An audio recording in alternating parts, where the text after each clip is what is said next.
Hi vinyl community, it's Mike Vinyl Spiral here, and today's video is my response to uh, 20 challenging questions for the vinyl community set by Simon at Vinyl Dale.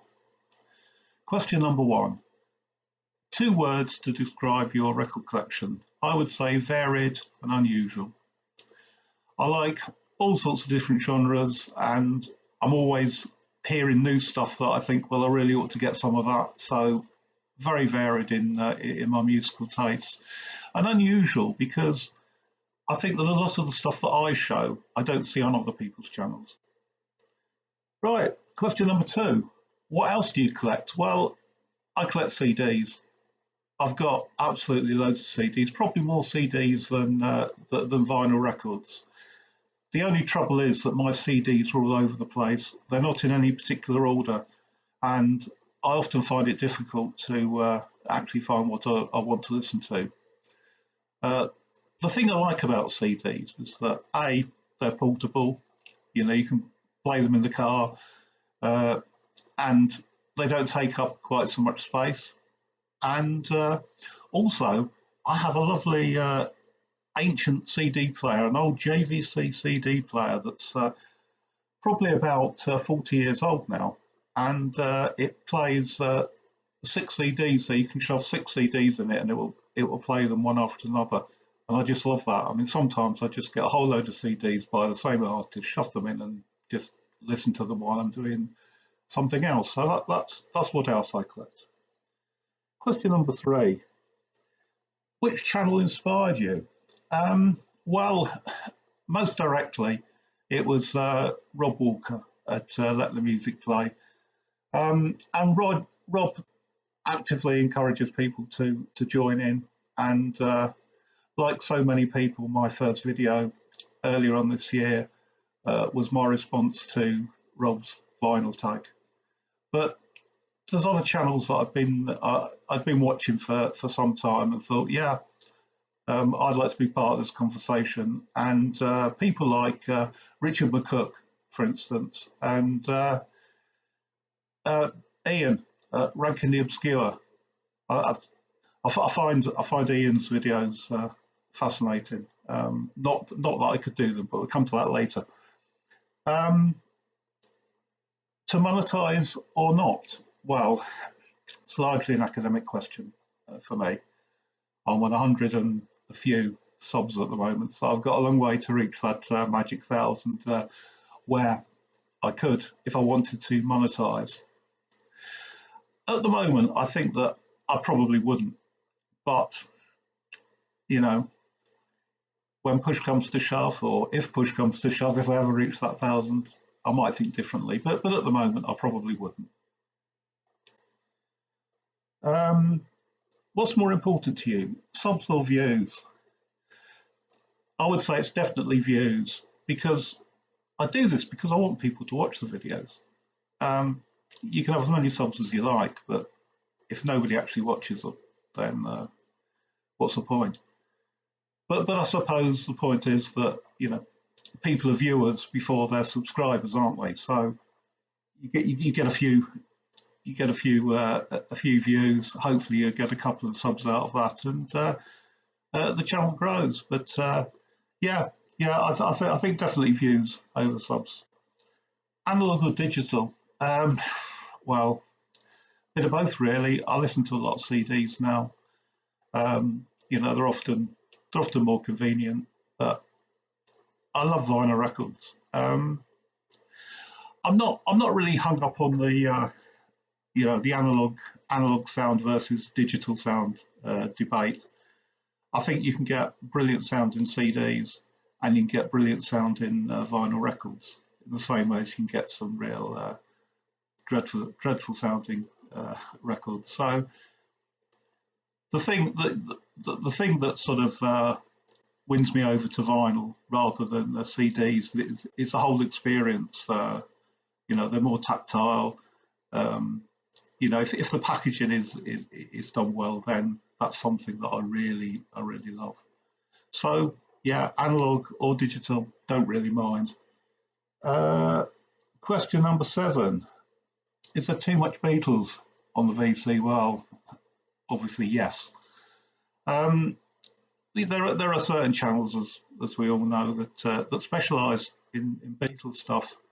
You know, they spend 30 minutes telling you which is the best pressing of the White Album, for instance, or you know whether the mono or the stereo version or the German version or the US or the UK versions that the best of its type. Well, I think there's too much else going on. There's too much more, you know, other music that you could be listening to. But you know, I understand that you know people love the Beatles and that's for them. But I tend not to watch videos if people are banging on about the Beatles, especially when they get very technical. You know, I don't mind people telling me that you know they love the Beatles, they love the music, but when it comes down to well, it's this particular copy that you know you've really got to buy. Well, you know, quite frankly, it leaves me a bit cold. I've got nothing against the Beatles, and I've got nothing against you know Saint Macca of the Mersey, but please, you know, tone it down a bit. Um, Question number 8: do live streams benefit the VC? I've only just recently been getting into sort of watching live streams, and I think my answer is definitely yes, they do benefit the vinyl community. The sort of live streams I like are the sorts where it's just a group of people relaxing, talking about music, talking about the stuff they love, and quite often the conversations go in, you know, quite unusual directions. And I think you get to learn quite a lot about the people as well. You get to, you know, you get to know them more as human beings and what really floats their boat. And yeah, I mean, I think I'd like to get involved in live streaming, but I mean, obviously, with my channel at the moment, I'm only on, as I say, just over 100 subs, so it will be difficult to get a quorum together, I think, to do a live stream. But yeah, maybe I should join other people. So yeah, I think live streams do benefit the VC, unless they become toxic, which I don't think they do really. But anyway, there we go. Next question, number 9. Are you always honest? Do you speak your mind? Do you mind offending others? Well, I don't want to offend other people, but I think it's important to be honest. I'm not going to say that I like something just because I've heard that lots of other people like it. If I don't like stuff, I don't like it. I mean, generally, if I don't like stuff, I won't talk about it because I won't have it, and that's that. But I think it's important to be honest about what you're doing. So yeah, I think I'm honest, but maybe it's for others to judge on that. Are compilations frowned upon within the VC? I think they are a little bit, but I absolutely love compilations. I think they fill a really big hole in record collecting. And a good example of that is that John at Buggy Hi-Fi did a video a few days ago, and it was British and American psych and garage compilations. And a lot of the bands that are on these compilations, they maybe only released one single on some obscure label, and they're just not available anywhere else. So, you know, these sort of compilations are absolutely invaluable. Also, Bob Wixom, Pete Wicks, sorry, and Bob Stanley of Saint Etienne have done a lovely series of compilations. They're all on different themes, and they're often really good surprises there. I particularly liked the one that they did on French music. So it's 1960s French music. It's called Paris in Spring, and then their most recent one was the late 70s, early 80s DIY scene, and they're invaluable. And also, compilations are quite good for bands that you don't care about too much, but you quite like the singles. I would say Squeeze fit into that category for me. The Squeeze singles album is lovely, but I've never felt the need to buy any of their studio albums. So yeah, compilations for me. I think they form a great part of my record collection, and I love them. Question 11. What do you think about Schulz?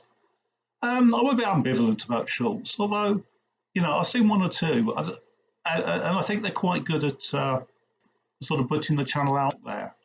Quite often they provide sort of excellent previews to something that's coming up. So, yeah, I think they have their place in the VC, and I think they're a good addition to the whole YouTube experience.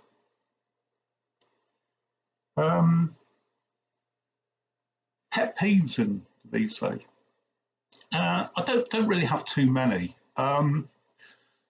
When I answered a similar question for Richard McCook, I said I didn't like people who wore hats in their videos, and I hope people understand that was tongue in cheek.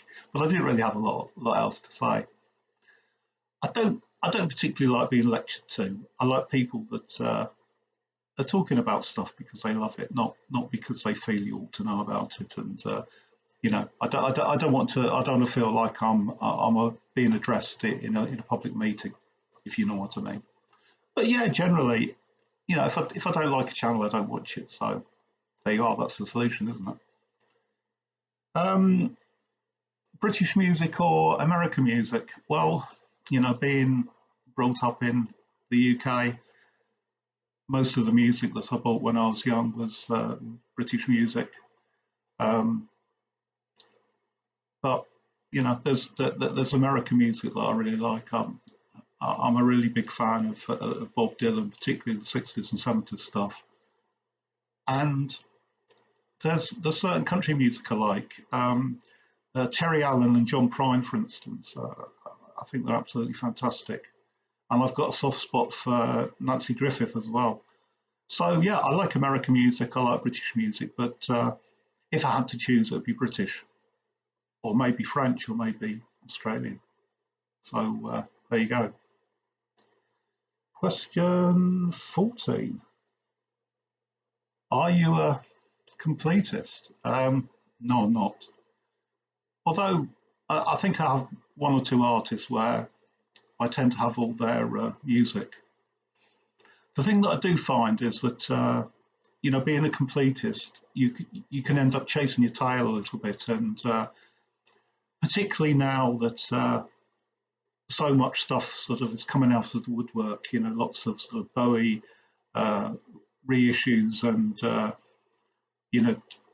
old stuff, off the sort of cutting room floor, so to speak. And you can spend an awful lot of money being a completist, but I can understand why people want to do that. If you love an artist, you want to get really involved in it, and that's great. But I think generally I'm not a completist, except maybe in one or two cases. Do I move my record collection around? I try not to. Going back to the CDs, they're all over the house. There's loads of them upstairs in the bedroom. There's some in the room next door. There's a big pile there behind me. And as I say, I can never find what I want. So I need to sort those out. But my vinyl records, generally I leave them where they are. But then, as you all know, you get to the point where you thought you had plenty of space, and then you start to run out. So again, some of my vinyl records are elsewhere in the house and a little less accessible. So from time to time, I might bring those records out and swap them with some of the stuff that's in here. But I'm really always looking for more storage and more space to locate that storage. So Generally, I try not to move it around, but sometimes I do. Um, are you a ranker? Absolutely, I'm a first-rate ranker. No, I'm not. I I find it very difficult. If if you were to ask me, what my favourite Who songs were, for instance, I could give you an answer now. But if you came back tomorrow and you asked me again, I'd probably give you a completely different answer. I do find that ranking records, ranking songs can be a little bit of a futile exercise because it depends what mood you're in, doesn't it? Sometimes you really love stuff. Sometimes you think, no, I've had enough of that stuff that you haven't listened to for years, but suddenly you listen to it again, and you think, yeah, this is fantastic. Wow, I've been listening to this. So yeah, but having said that, I really love ranking videos. Now, obviously, Ian at Ranking the Obscure specialises in that, and I love his videos. And what these videos can do, I think, is provide people with a view as to, what's the best if you're looking to get into a particular artist. You can say, well, you look at a ranking video and you think, yeah, that this stuff is rated by at least one other person.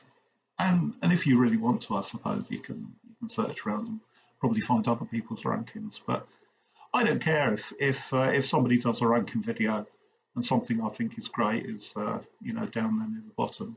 I'll say, well, we've all got different musical tastes, but as I say, I do like ranking videos, and I nearly always watch them, but I don't do it myself because I don't trust myself to be objective in any way or sense there. So no, I'm not a ranker. Are you interested in audiophile? Well, I'm interested in great sounding records, like we all are, but I'm not one for buying this stuff. Firstly, it's quite expensive. Secondly, if I've got a perfectly adequate copy of an album, then I don't feel the need to go out and buy another one. It costs me money that I could be spending on something new. It takes up space that could be used for something else. So yeah, I can understand, people who like the audiophile experience, probably people who have hi-fi systems that cost an awful lot more than mine does, can really tell the difference. But no, I'm not. I'm not really interested in audiophile. It wouldn't prompt me to buy a record that I wouldn't buy otherwise. So no, I'm not an audiophile.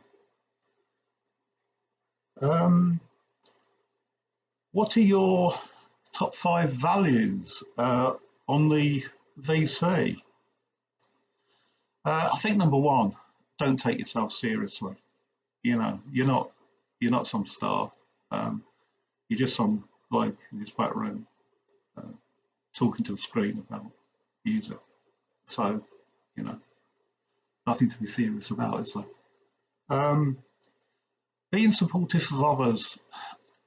I always like to mention other people's channels. If I like what they're doing, then I think, well, somebody watching my channel will probably like them as well. So I think there has to be a spirit of generosity here. That it's nice to spread the word and to expand the community, and I'm sure people appreciate that. And show a bit of empathy as well. Um, as I say, sometimes people show records that I don't like. It doesn't stop me watching their channels. I think, well, that's it. We're all different, and if someone says that they love something, then they love it. It's not for me to say otherwise. So a bit of empathy, to show you understand sort of other people, um, and don't be too judgmental. I think you need to be a little bit judgmental. What I mean by that is that I'm not gonna sit here and every record I show I'm gonna say, oh, this is absolutely fantastic. This is the best thing since sliced bread, because that's not how I feel about the majority of the records that I show. You know, they're good in parts, they're bad in parts. Some of them are brilliant, some of them are not so brilliant. So yeah, but it's okay to be judgmental about the music, to give your honest opinion about it.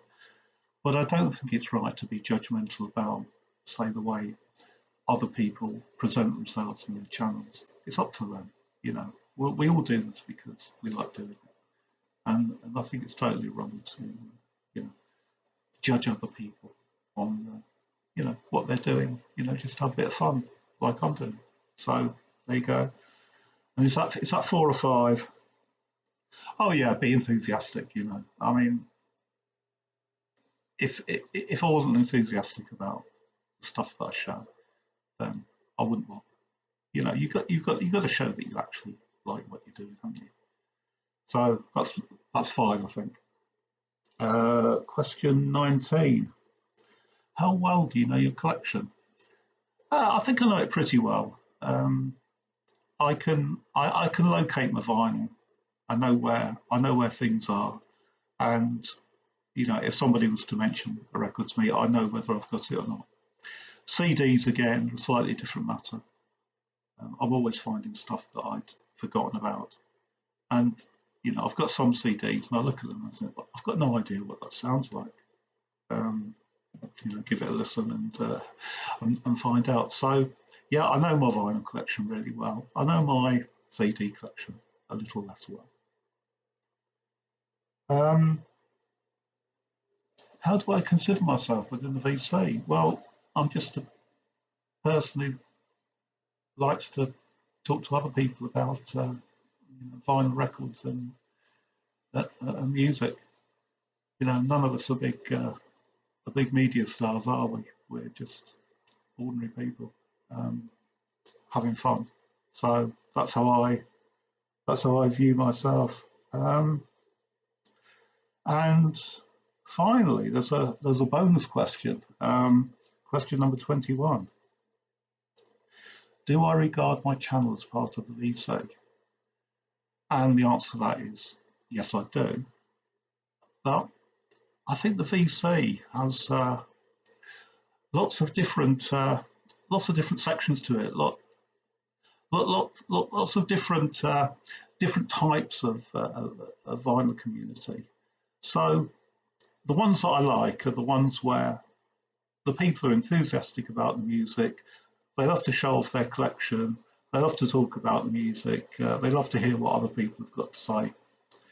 So that's one part of it. That, to say, that's a part that I really like.